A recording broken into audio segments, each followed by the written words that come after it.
지난 3월 9일 실시한 제20대 대통령 선거에서 60대가 가장 높은 투표율을 보인 것으로 나타났습니다. 중앙선거관리위원회는 최근 지난 3월 9일 실시한 제20대 대통령 선거의 투표율 분석 결과를 공개했습니다. 중앙선거관리위원회는 공공단체 등 위탁선거에 관한 법률에 따라 지난 10월 6일 실시한 국기원장 선거를 위탁 관리했습니다. 국기원 개원 이래 중앙선거관리위원회가 두 번째로 위탁받아 실시한 국기원장 선거 결과를 전해드립니다. 오는 10월 28일 중앙선거관리위원회 선거연수원이 주최하는 2022 유권자 정치 페스티벌이 개최됩니다. 유권자 정치 페스티벌은 유권자 중심의 건전한 민주정치 발전에 기여하기 위해 매년 열리고 있는데 올해는 메타버스를 활용한 온라인으로 진행됩니다.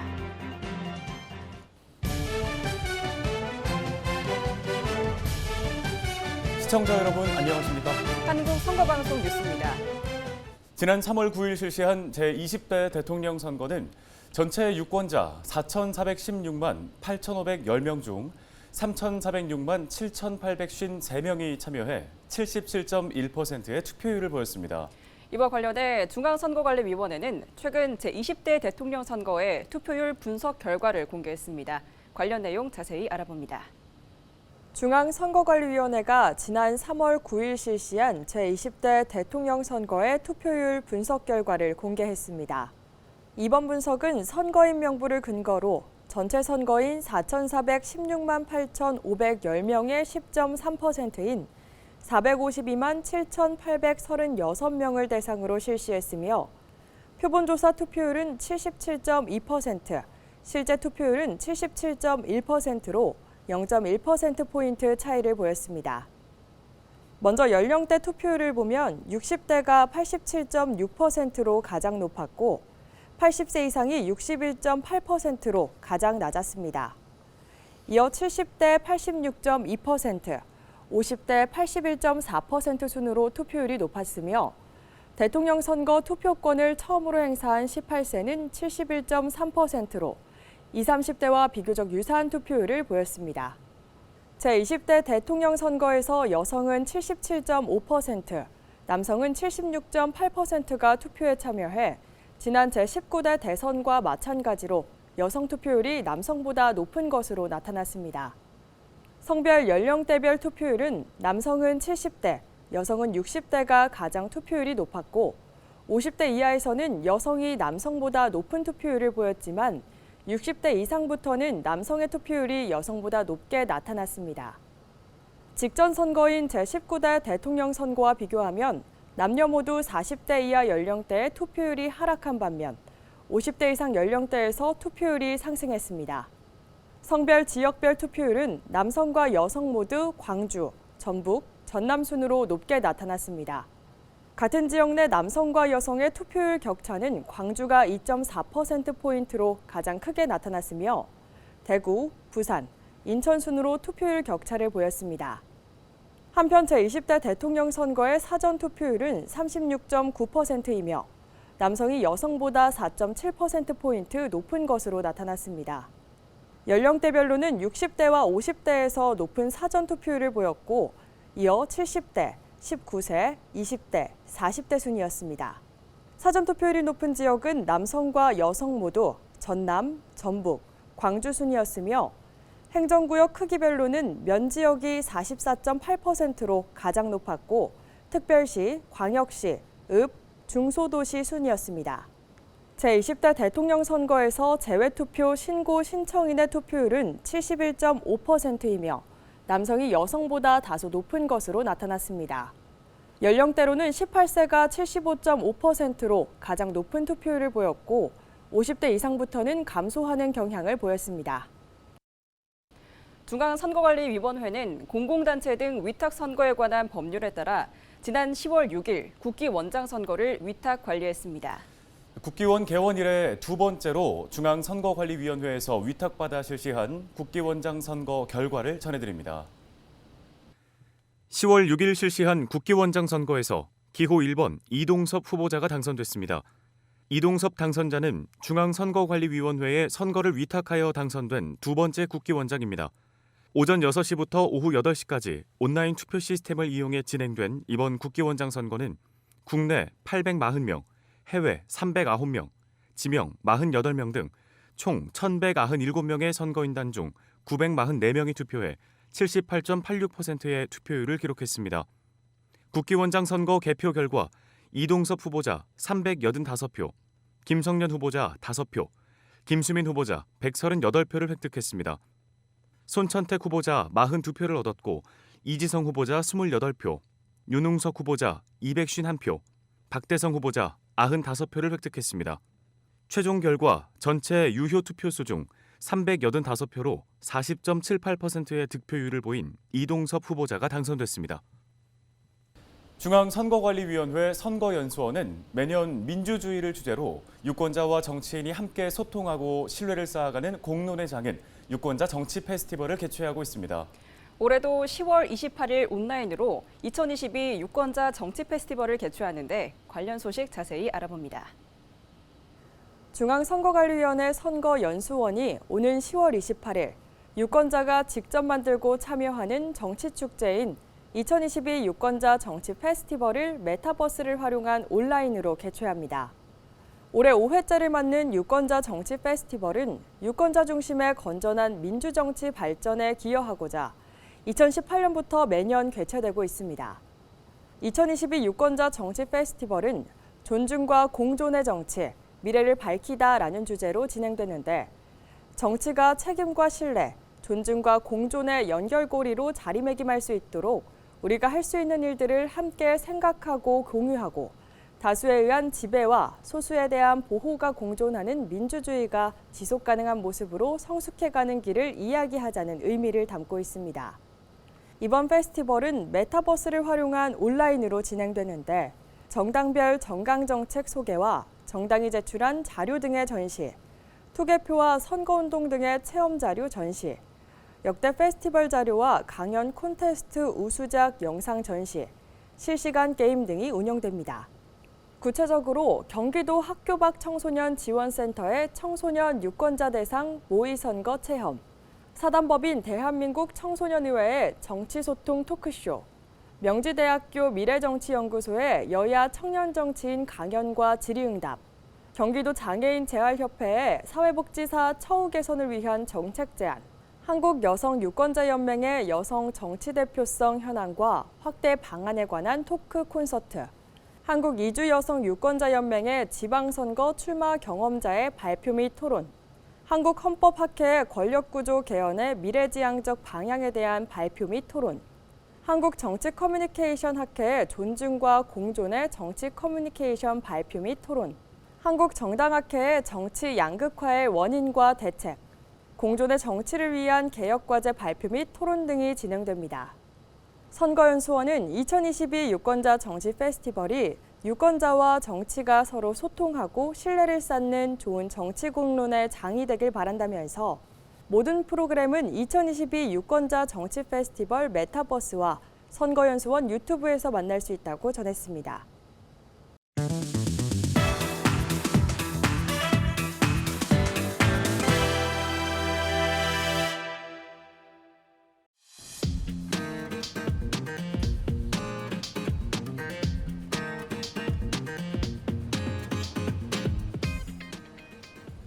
일상에서 선거나 정치, 민주주의와 관련된 단어를 자주 듣고 접하게 됩니다. 그런데 여러분은 그 단어의 의미나 내용을 얼마나 정확하게 알고 계신가요? 선거 키워드 시간에는 선거, 정치, 민주주의와 관련된 단어를 자세히 설명해 드립니다. 김재단 아나운서, 오늘의 키워드는 뭔가요? 네, 오늘의 키워드는 선거구입니다. 선거 때마다 선거구라는 이야기를 많이 들어보셨을 겁니다.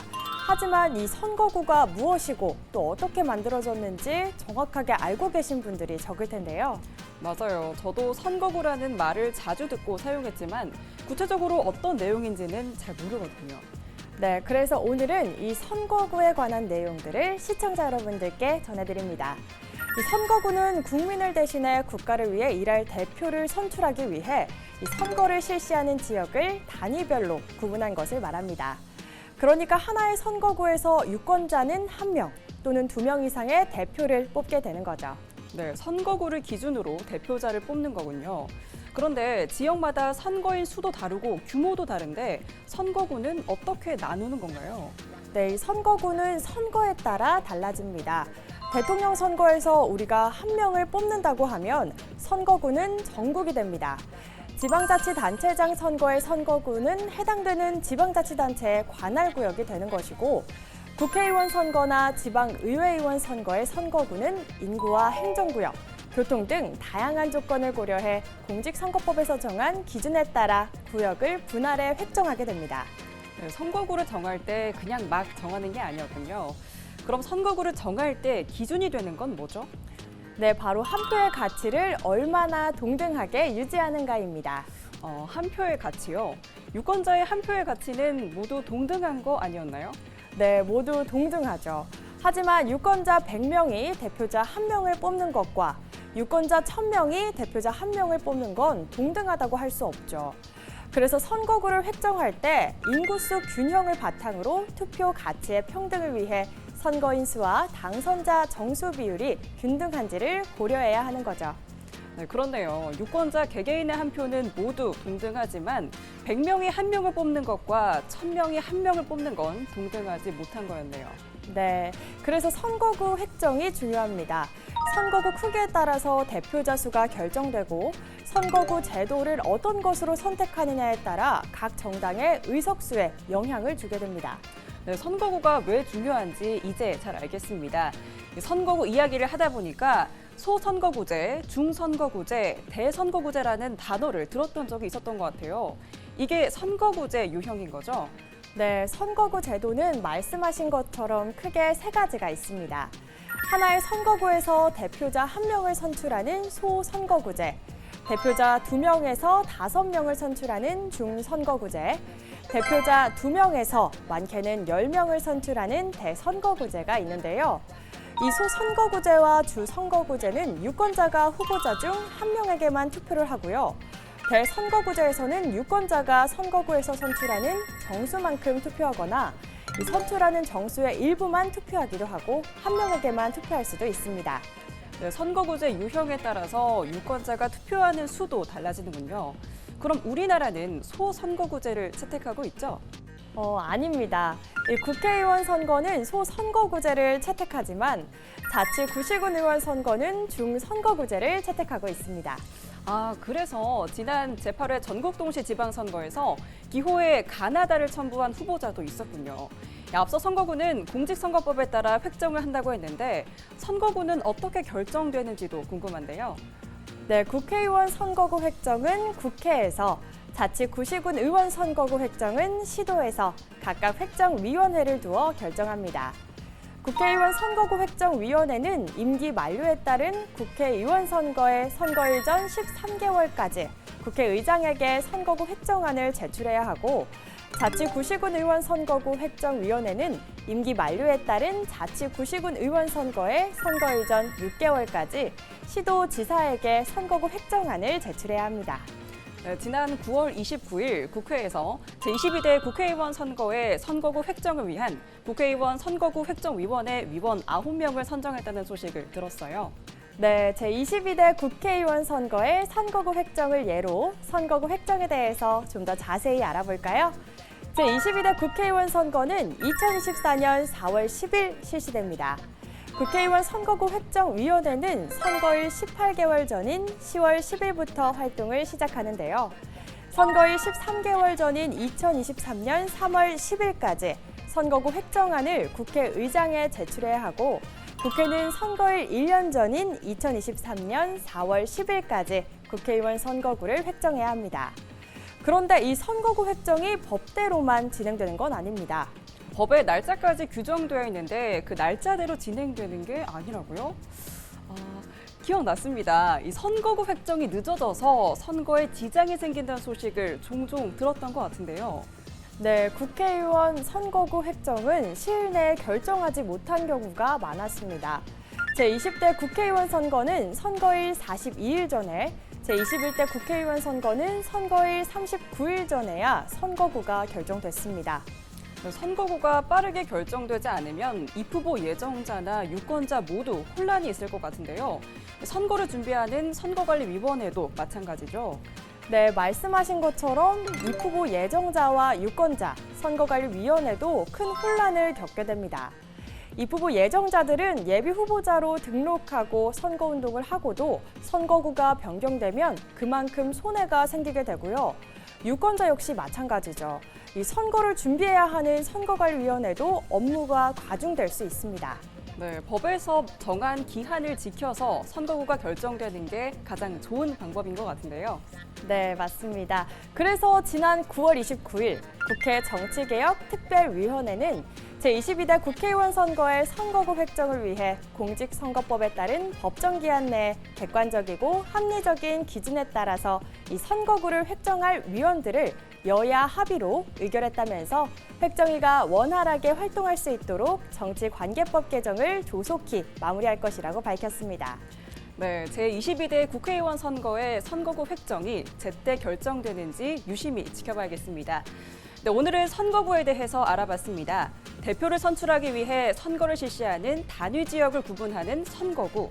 이 선거구를 정할 때는 법에서 정한 방법으로 해야 하고 또 유권자 한 표의 가치를 얼마나 동등하게 유지하는가를 염두에 두어야 하는지 알게 됐습니다. 김전 아나운서, 오늘도 고생하셨습니다. 고맙습니다. 네, 지금까지 선거 키워드였습니다. 전라남도 선거방송토론위원회가 2022 전라남도 고등학생 열린 토론대회를 개최했습니다. 전남 지역 고등학교 신청자 총 11개 팀 중 예선전을 통과한 4개 팀이 참가한 이번 대회는 대통령 2회 연임을 허용하여야 한다라는 논제로 열띤 찬반 토론을 펼쳤습니다. 그 결과 여수고등학교 아르스팀이 대상을, 영광해령고등학교 유성팀이 금상을, 목포고등학교 최강 기아타이거스팀과 벌교고등학교 연차팀이 공동 은상을 수상했습니다. 충청남도 선거관리위원회가 충청남도 교육청과 협업해 유치원생을 대상으로 동화를 활용한 도담도담 어린이 선거교실을 운영했습니다. 도담도담 어린이 선거교실은 미래 유권자인 유치원생을 대상으로 선거에 대해 쉽고 재미있게 배울 수 있도록 동화를 이용한 선거 이야기와 투개표 체험 등 어린이들의 눈높이에 맞는 과정으로 진행됐습니다. 충남 선관위 관계자는 어린이들이 재미있는 동화와 선거 체험으로 선거의 의미와 중요성을 알게 돼 민주시민으로 자랄 수 있게 되길 바란다고 전했습니다. 한편 충남 선관위는 관내 초중고등학교와 독립기념관, 청소년 수련관 등 여러 기관, 단체와 협업해 초등학생 이상의 미래 유권자를 대상으로 민주시민교육도 실시하고 있습니다. 강원도 선거관리위원회가 지난 9월 28일 강원도 청소년 수련원에 선거 홍보관을 개관했습니다. 선거 홍보관은 미래 유권자 등에게 선거 정보를 제공해 선거 이해도를 높이고 올바른 민주 시민의식을 함양시키기 위한 선거 체험 장소로 기표 용구 등 선거 용품의 변천사와 투개표 방법 및 절차 안내, 투표지 분류기 소개, 선거 사진 전시 등으로 구성되어 있습니다.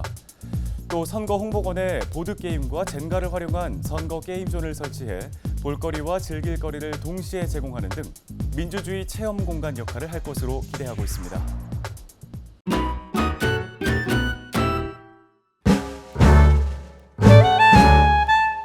안녕하세요. 저는 뷰티숍을 운영하면서 가수님들의 커버곡으로 노래를 하고 있는 박나연입니다.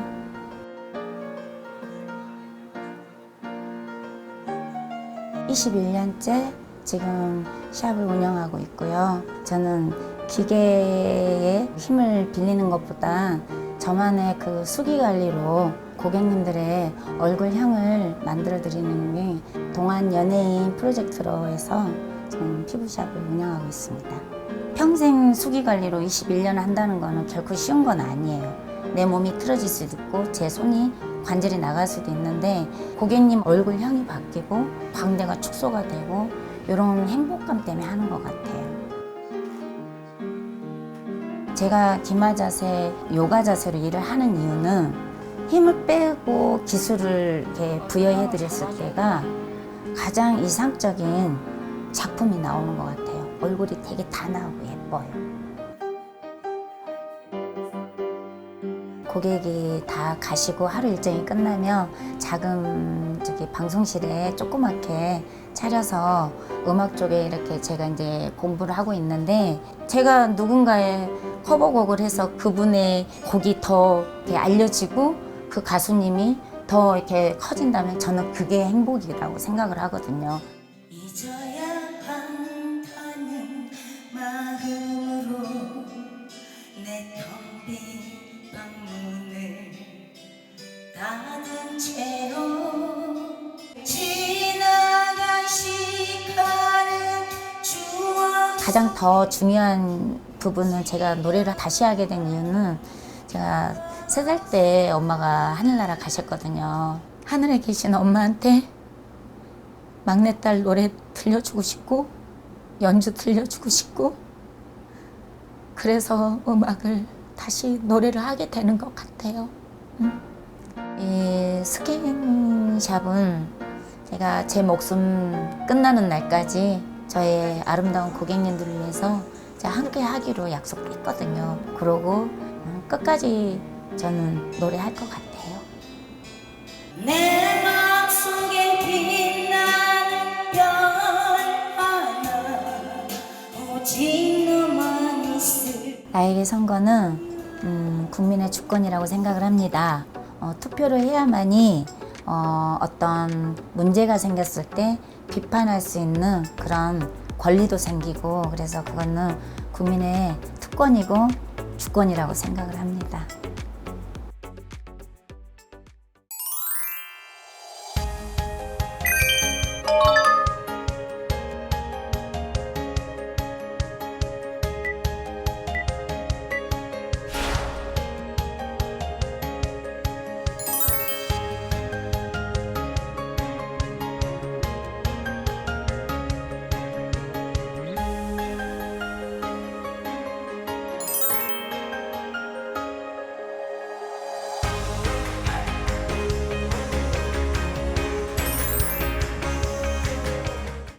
오늘 한국선거방송 뉴스는 여기까지입니다. 시청해주신 여러분 고맙습니다.